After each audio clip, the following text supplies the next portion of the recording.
But if they moved it up to something like 24,000, as crazy as that sounds, first and foremost, the Treasury would not even need congressional approval to do this. They would just simply tell the Federal Reserve to revalue gold to $24,000 an ounce immediately. Now, that would benefit every central bank on the planet. They've all been loading up on gold for the last several years, every one of them. Not going to get a ton of pushback from the banks. The act of doing that would devalue the dollar by about 60%. Now, what did Judy say? July 4th, 2026, they'll issue treasuries pegged to gold. Here's the key. How do you bring back manufacturing without rates going high enough because we are so far indebted? You simply peg the back end of the bond market at a zero coupon, no interest rate, redeemable in gold. The more stupid we are with monetary and fiscal policy, gold acts as the inflation hedge and goes higher and higher and higher. It is the high interest rate. What if the U.S. Treasury woke up tomorrow and made gold worth $24,000 an ounce?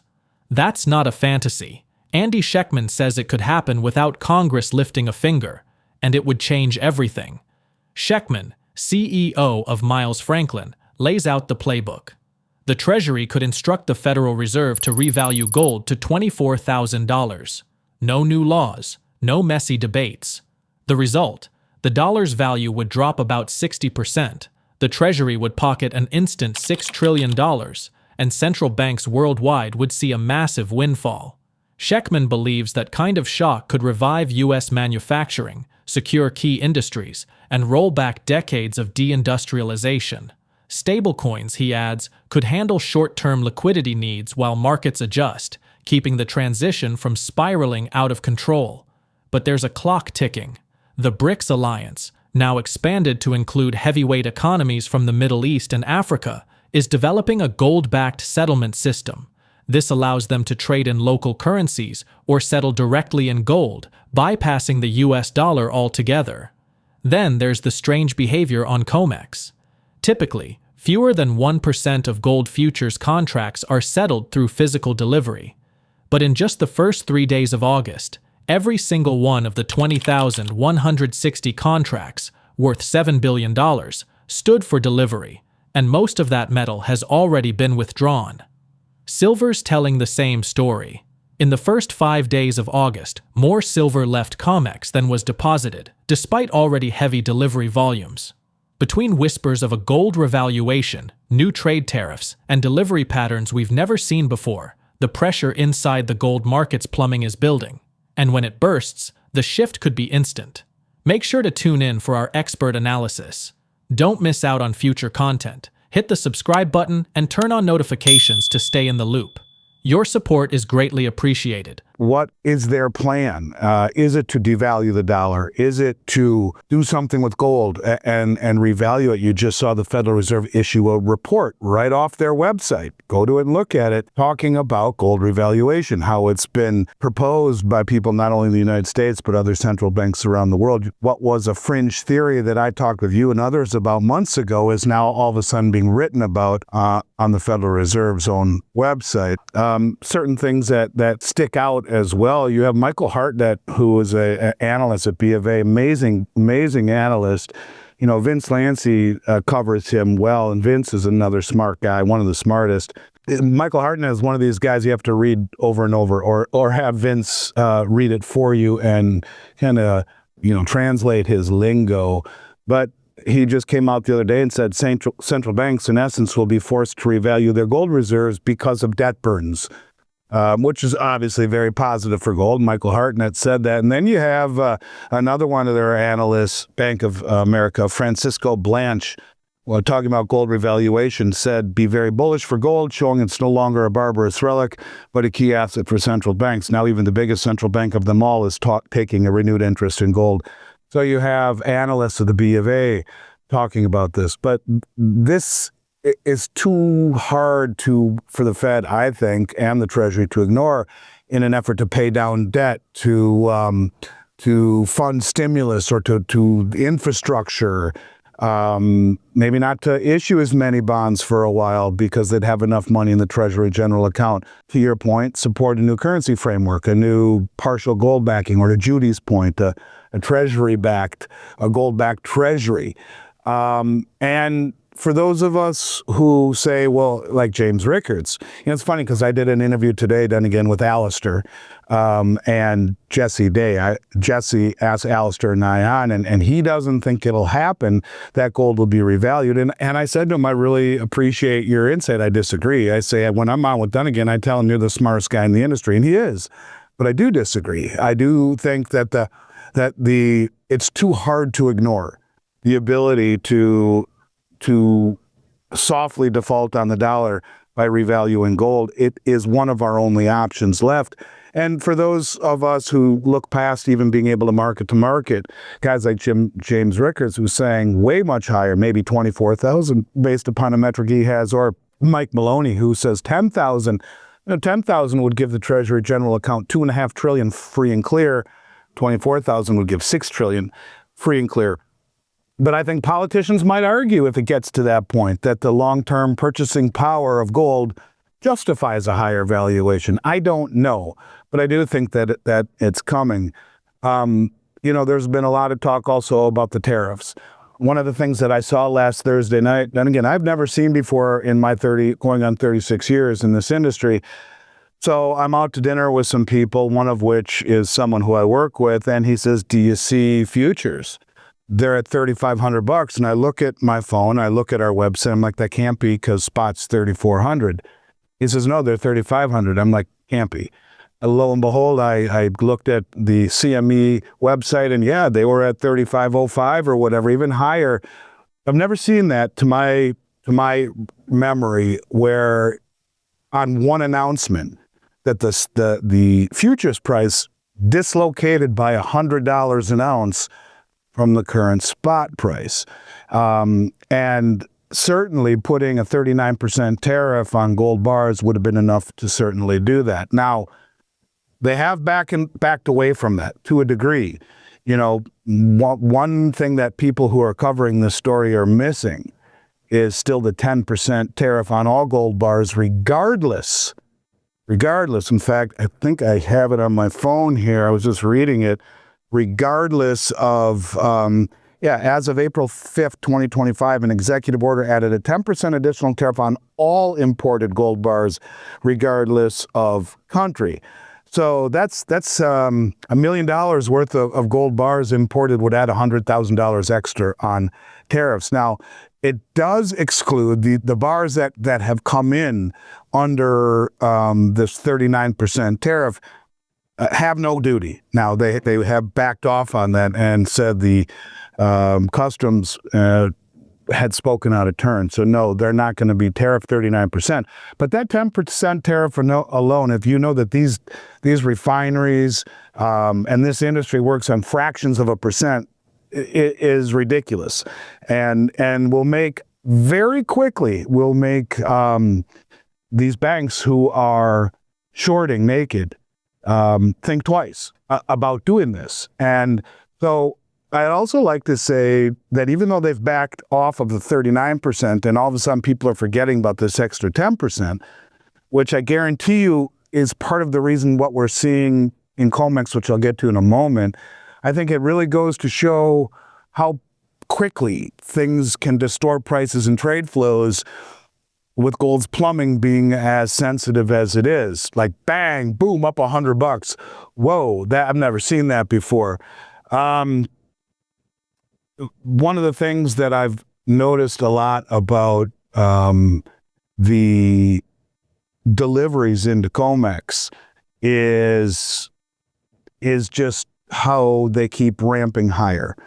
And it's something that is very strange to me, because these are things that we would never see. Now, here it is right here. I want to, we talked last week about where I would say on your show that less than 1% of contracts ever stood for delivery. Now, I used to say that way back when we started talking about all the deliveries on COMEX. In 2020, I was talking about this with you, and I'd say, look, forever, 1% or less stand for delivery. And I mentioned to you last week how just through the first 3 days, we saw 20,160 contracts post for first day settlement. And of those 20,160, which is 2,160,000 ounces,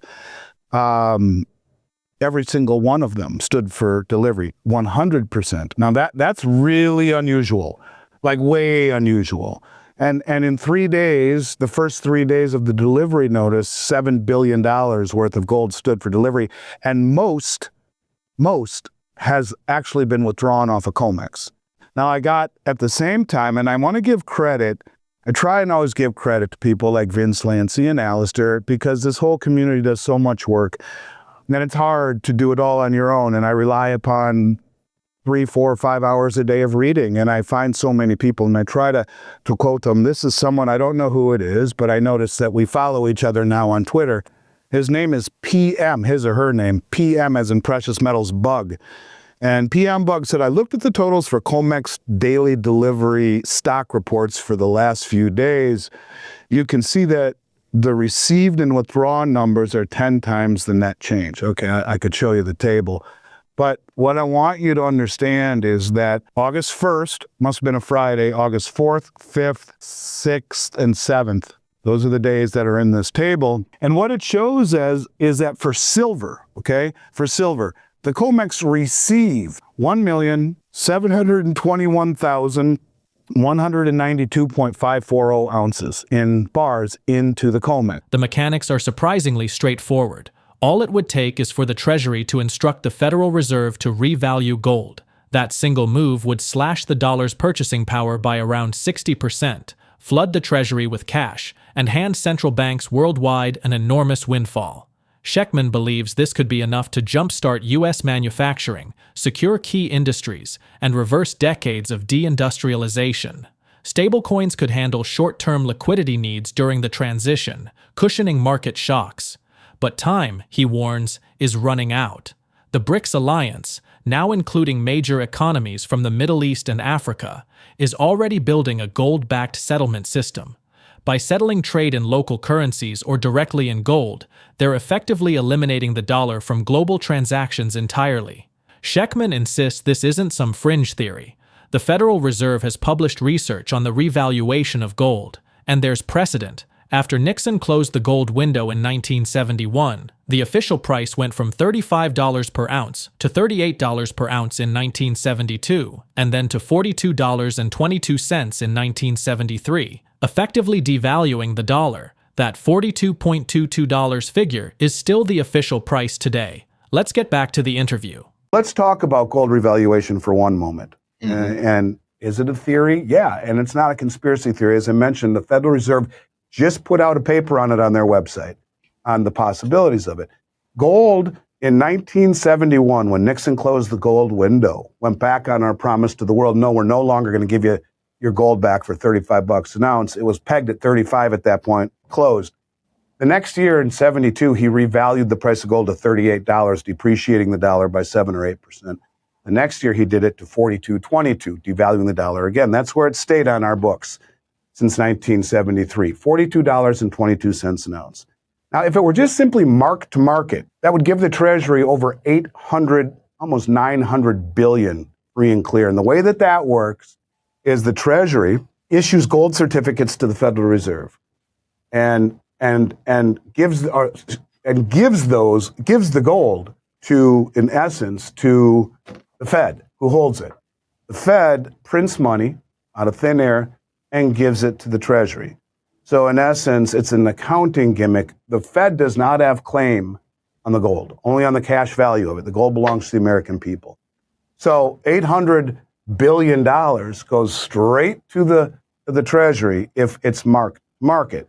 Now, there are guys like James Rickards, who he's someone who's probably at VRIC every year. Mm-hmm. He is as smart as they come. He has spent years working with the CIA doing simulated financial war games, the Pentagon. He is a smart man. He's coming up with a number around, I believe, 24,000. There are lots that are, you got Mike Maloney saying 15,000. You got all these people with these numbers, and they get there by dividing M1 or M2 into the gold supply. However they get there, they get there. And you can go listen to Jim and find out how he got there. But if they moved it up to something like 24,000, as crazy as that sounds, first and foremost, the Treasury would not even need congressional approval to do this. they would just simply tell the Federal Reserve to revalue gold to $24,000 an ounce immediately. Now, that would benefit every central bank on the planet. They've all been loading up on gold for the last several years, every one of them. Not going to get a ton of pushback from the banks. The act of doing that would devalue the dollar by about 60%. The dollar gets way devalued. The price of gold goes to $24,000. Every $4,000 increase in the price of gold would give the Treasury general account $1 trillion free and clear. They get $6 trillion. That $6 trillion, they can start to pay down their debt. Now, what did Judy say? July 4th, 2026, they'll issue treasuries pegged to gold. Here's the key. How do you bring back manufacturing without rates going high enough because we are so far indebted? Well, you simply peg the back end of the bond market at a zero coupon, no interest rate, redeemable in gold. The more stupid we are with monetary and fiscal policy, gold acts as the inflation hedge and goes higher and higher and higher. It is the high interest rate. It allows us to have zero interest on the long end of the bond market, zero. And it allows us then to devalue the dollar massively. And that's exactly what you would have to do if you weren't the world reserve currency in order to attract demand for your manufacturing.